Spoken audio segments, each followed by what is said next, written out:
Welcome to the First Deal Diaries. I'm Danielle Saunders and I am delighted to have a special guest with me today.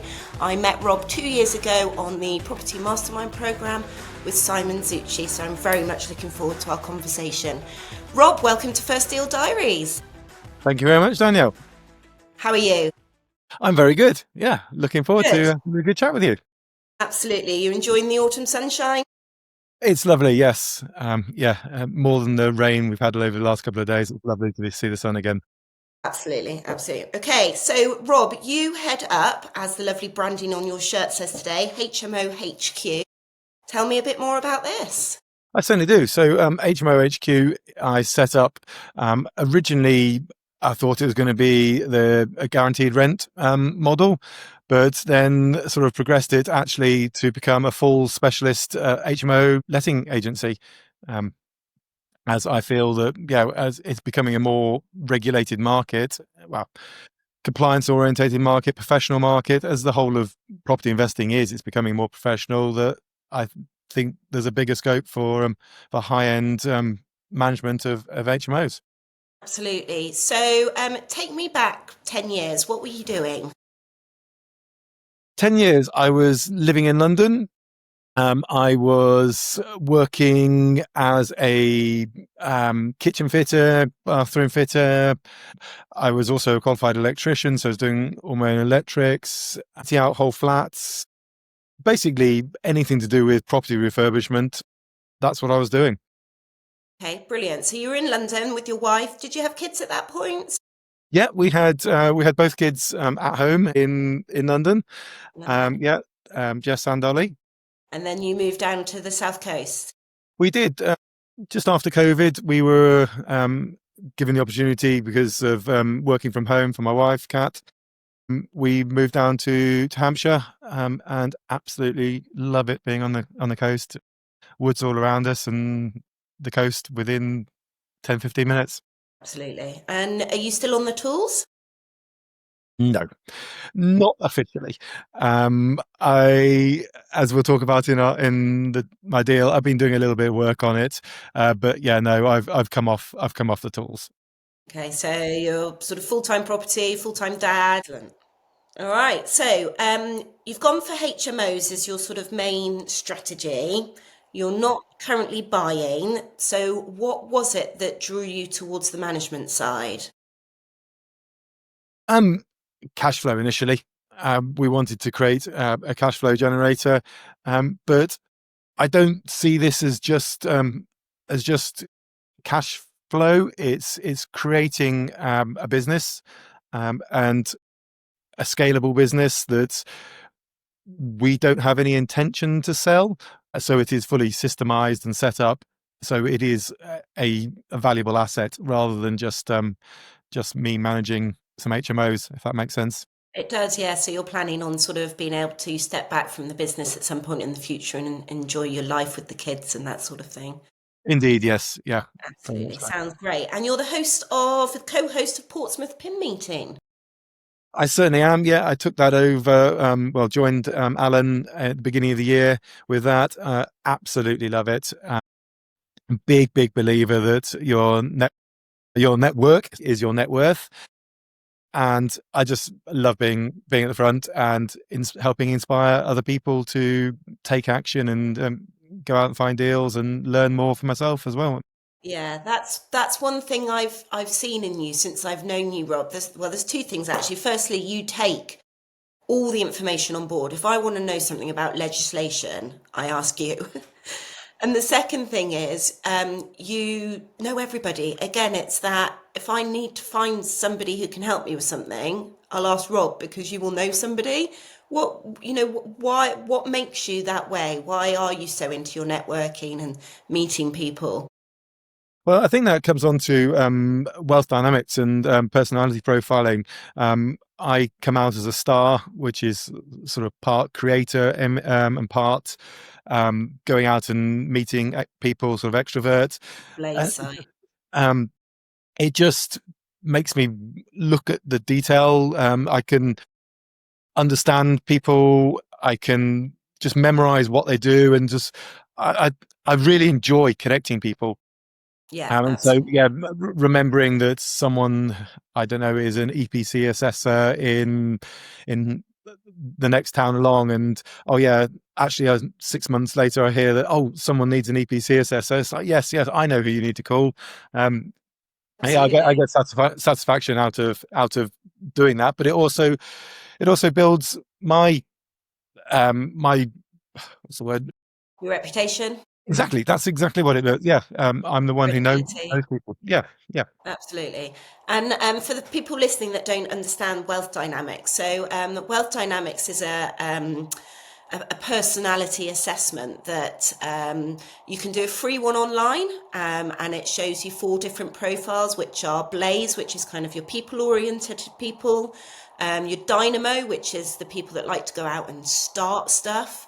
And then on the left hand side, you've got the steel, which is your real detail people. They tend to like their numbers and their spreadsheets and really the nitty gritty of stuff. And then on the bottom of the grid is Dynamo, which is your timing people. They're going to ask you when are we going to get this done, and sort of they're great project managers and that side of things. And then for a paid version, you can go into much more detail about all the different personality types within those groups. And I think it's something we did on Mastermind. Well, actually, I think you can do it on the Mastermind Accelerator course, don't you? Yeah, yeah, Get you that do at least. completed. Yeah, And it's quite eye-opening. It really helped me to think about what my strengths were and focus more on those. What impact has it had on you? it's been amazing for me. Again, same as you, focusing on my strengths, but also my wife Kat did the MMA a couple of months after me, and she did her profile, and it turns out that she's far more steel, which actually isn't that much of a surprise. She does love a good spreadsheet. And it's then going on and finding out more about each other's profiles, and how we communicate with each other has been a real eye opener. And it's changed how we communicate. It's been brilliant. Yeah, it's not just a business tool. I think it can help us in our personal lives as well. Oh, absolutely, I 100% agree with that. Yeah, So you very. joined Mastermind 2 years ago, and you're now part of the next level program, which is like the graduate program that Simon Zucci offers after the Mastermind. Um, how did you find that first year on Mastermind? um I mean, it's a roller coaster, and it goes incredibly quickly. Those are the two big things, but it's been an amazing mindset transformation. It's been oh a lot of learning and some great networking, to the point of really deep friendships as well. Coming from a property background anyway, a lot of the knowledge wasn't an amazing revelation to me, but it was fantastically useful knowledge. But I found the power has been for me in the mindset. Um, So yeah. did you do any deals in that year? Um, no, I didn't. There are generally in the mastermind year, there are generally two ways you go on to mastermind from Mastermind Accelerator. You either wait sort of 6 months, and if you pay for your mastermind up front, then you get your coaching for those 6 months, where people really get to hone their desires and what strategy they really want to focus on. Yeah. um like you, I didn't do that. We basically went straight from Mastermind Accelerator onto Mastermind, and Yeah. I didn't really know what I wanted to do. It took me the first 6 months or so to really hone in on my strategy, and then probably another 6 months to start developing it and actually finding out how I'm going to implement this strategy. So it was into the second year that I did my first deal. Okay. Well, let's talk a bit about that now. So, two, not one, but 2 HMOs Yes. under, did you call it guaranteed rent model? Now, tell me what that means. So within the property training circles, it's known as rent to rent, or guaranteed rent.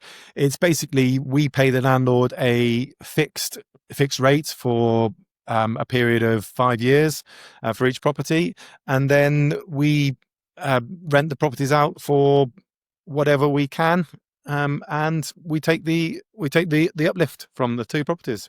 Okay, excellent. So, what conditions this is quite a live deal, isn't it? So we're not going to go into massive details on it. You've secured the guaranteed rent model, is that correct? Yeah, yeah. So But we're you're yes, we secured the guaranteed rent model. The properties needed a bit of maintenance, and by a bit of maintenance, I mean quite a lot of maintenance on one in particular. Um, the deals will migrate onto lease options, so we will take ownership of them eventually. But because there's a little bit of there's no fixed cost yet for the uplift of work, it's hard to actually get the solicitors to put that into legal terms to secure the lease option until the work's been done. okay, that's interesting. Okay, good. So, what sort of challenges have you had during this process? Challenges. The properties, as I say, weren't in the best condition. So it's trying to initially, once we've taken control of the properties, get them as quickly as we can back up to standard. But also, it was a relatively challenging getting all the information we needed from the previous agent. The previous agent, her heart was no longer in it. She had decided to move away from becoming a letting agent, and just wanted to move on, and was just struggling to provide all the information that we required, really. Okay, so they were currently being managed by agents, but the landlords, they obviously weren't happy with that setup. How did you sort of get your foot through the door? How did you meet the landlords? How did that all unfold? So the landlords are a local couple. They are very much hands-off investors, and they had put trust in their agent, which um, you should be able to do with the right Absolutely. agent. And unfortunately, because the agent had sort of decided to move on from being an agent, things had become a little bit more challenging on the maintenance front, particularly, and the landlords decided they wanted to find someone else. They found me through a landlord letter. Wow, okay. Yep, they do work. They said that they get lots and lots of landlord letters. They just happened to read mine. A lot just get binned, but so there was an element of chance in this that they read mine, but mine was very well written, and I'm not just trying to brag about that, but it was grammatically correct. It flowed. And they said so many of the landlord letters that they had received just were rubbish.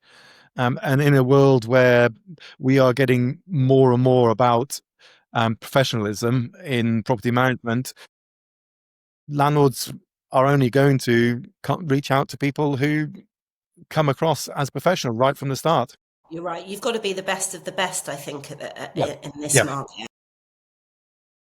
So I'd imagine you've learned a lot by doing this process. But what I've also seen in you, Rob, is a massive journey of personal growth over the last 12 to 18 months. Is there a specific moment you've had where you've thought something inside me that I really need to work on so I can push forward this property business? Um, there've been lots of moments, and it's a gradual process. Um, I questioned myself a lot why I wasn't doing the deals in the first year. Um, that's slightly to do with personality and who I am. I want to learn. I naturally want to know everything about a subject before I take action on it. But actually, I've come to learn that I don't necessarily need to know everything about the deal, and so that's been a bit of a mindset shift. Well, a big mindset shift, because I have a team around me who can help with their specific subjects. But yeah, I, I don't think there was one specific moment. There've been lots of guidance I've had from books and people that have helped me on the way, I would say. Okay. Excellent. So I would have thought that, getting involved in this deal has certainly tested your limits to some extent. Have you got any sort of habits or routines that keep you grounded, keep your stress levels lower? Yes, definitely. I have developed a very strong morning routine. I am a big fan of meditation. So I get up and meditate almost every morning now. Um, and I also into affirmations and affirmations. Tell me about So, that. so affirmations is, I mean, the simplest term is telling yourself I am great. It could be all sorts of different things. Yeah. I am a successful businessman. I am a healthy eater, whatever. And affirmations are more about asking questions of your brain, because your brain just loves to find answers to questions. And so it's why am I so great, or why am I a successful business um, Okay. So person? you're kind of reinforcing those affirmations by those through those Yeah, and questions. it's not something that instantly comes to you. It might come to you in the shower 6 months later. It might. It's just getting the brain thinking along those path lines. And Okay. I done quite a lot of work on the mindset. I teamed up, joined Dominic Beechineau's Unleash You program, which Okay. is a 6 month program into helping your mind, and did some rapid transformational therapy, sort of hypnosis with his partner Rebecca, which has been amazing for building confidence, and yeah, just really believing in myself that I can take action, and I'm now taking action. Would you have thought 10, 15 years ago that you would be in this position now? If I if I can look forwards 10 from 10, 15 years ago to someone who has a gratitude journal, who meditates, I would probably have laughed at myself. But yeah, it's been an amazing journey, and yeah, I couldn't recommend it enough. Yeah, and I think that there's probably quite a few listeners who have listened to all the audiobooks and done a few courses and they're not yet taking action. What would be your advice to them? Um, it's interesting you say listening to all the audiobooks, and I fell foul to this myself. I've listened to so many audiobooks over the last 18 months on development and mindset, but then I started realizing that actually I can't just listen to them all. I need to fully understand them. And so there are a few books that I've gone over. The 7 Habits of Highly Effective People, Think and Grow Rich, Change Your Paradigm, Change Your Life. And each one of those I have listened to at least 4 or 5 times this Wow. year. It's about really, it's about repetition, um, learning how you're going to take action. And it's a journey, and you need to keep listening to these things. It's not a case of, okay, I've listened to Think and Grow Rich, I am now suddenly going to become rich. It's about understanding it. And if you are a procrastinator, which I have definitely been in the past, it's about knowing that you should be listening to chapter 8 of Think and Grow Rich, and keep on listening to it every day, or reading it every day, until you're no longer a procrastinator. Yeah, it's a journey that we, even the Bob Proctors of this world, when sadly he's died now, but he every day is a learning journey for him. He knows there's always improvement to be done, and so it's understanding that you've got to keep at this. You've got to keep learning, and keep doing stuff to improve yourself daily. I think that's really great advice. So, um, you've come from that trade background. You've had massive improvements in your own personal developments. What personal strengths, what positive skills did you bring to your investment journey so far of running these HMOs? Is there a particular skill set you've had? I mean, coming from a property refurbishment background, it is a massive advantage because I can just look at a property and see where problems are arising from a maintenance point of view, and rather being reactive to problems, I can be proactive and help landlords protect their assets by nipping issues in the bud before they become massive issues. Yeah, I've got you. What about compliance and management? Is there a particular compliance tip that you think every HMO investor should know? Um, Compliance tip is make sure you are compliant, and if you Yeah. can't do it yourself, get a letting agent to do it. As I've said several times, it's becoming more and more professional.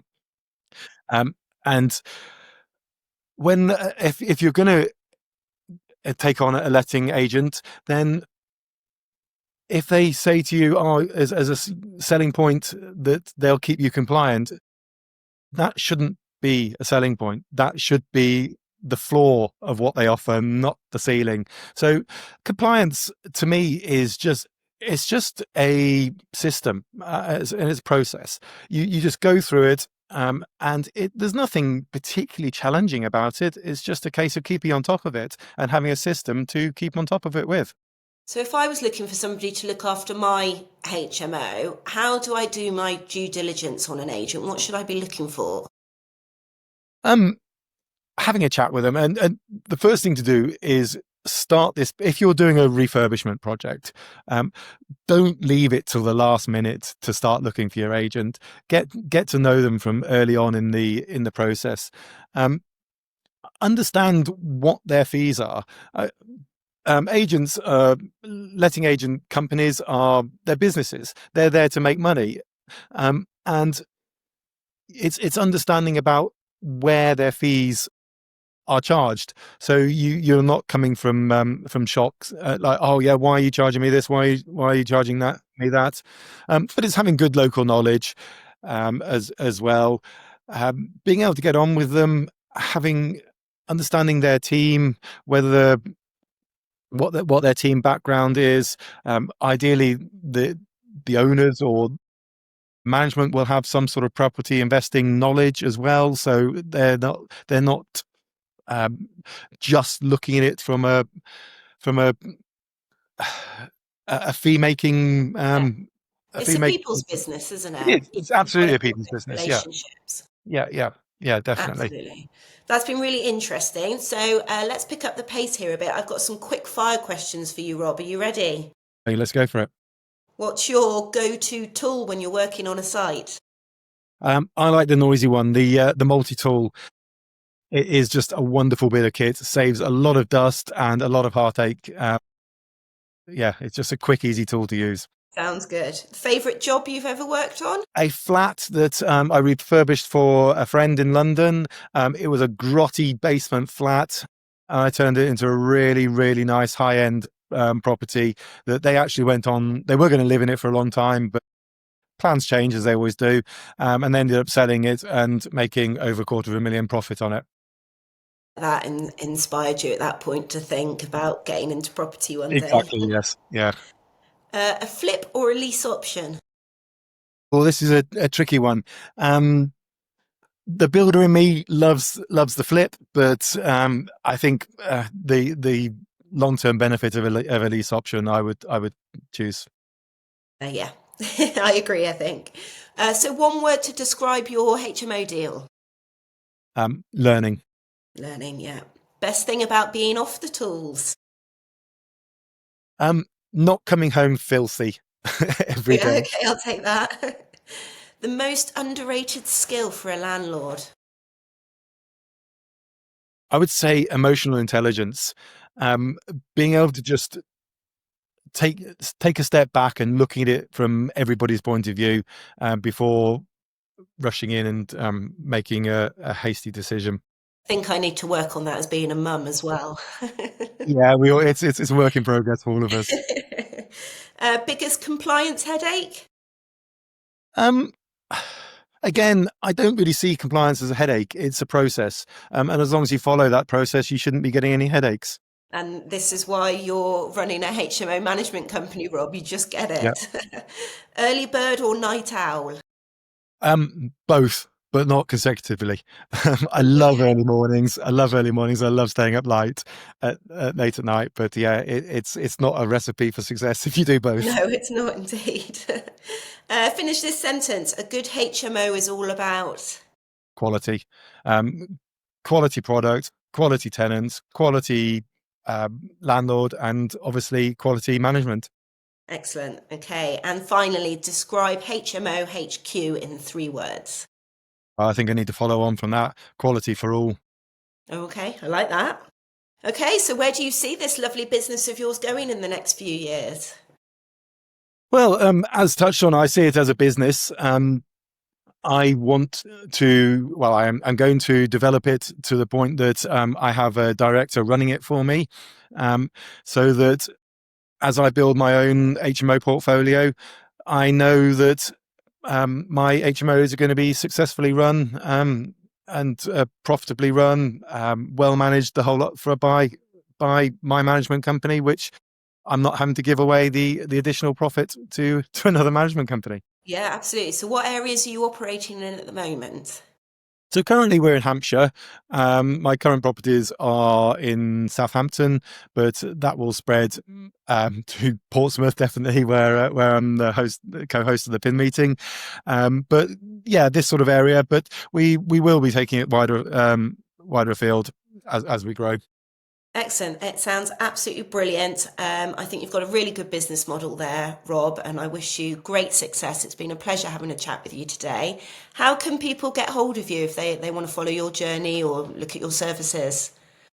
Well, my website is up and running, hmohq.com.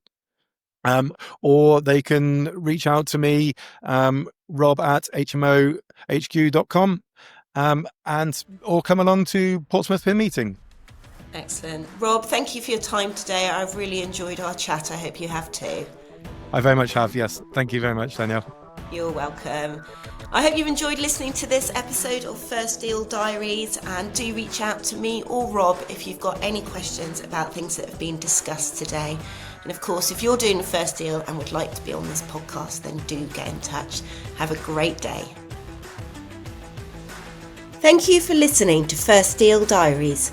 This episode is brought to you by Salty Air Design, where story meets design and brands breathe deep.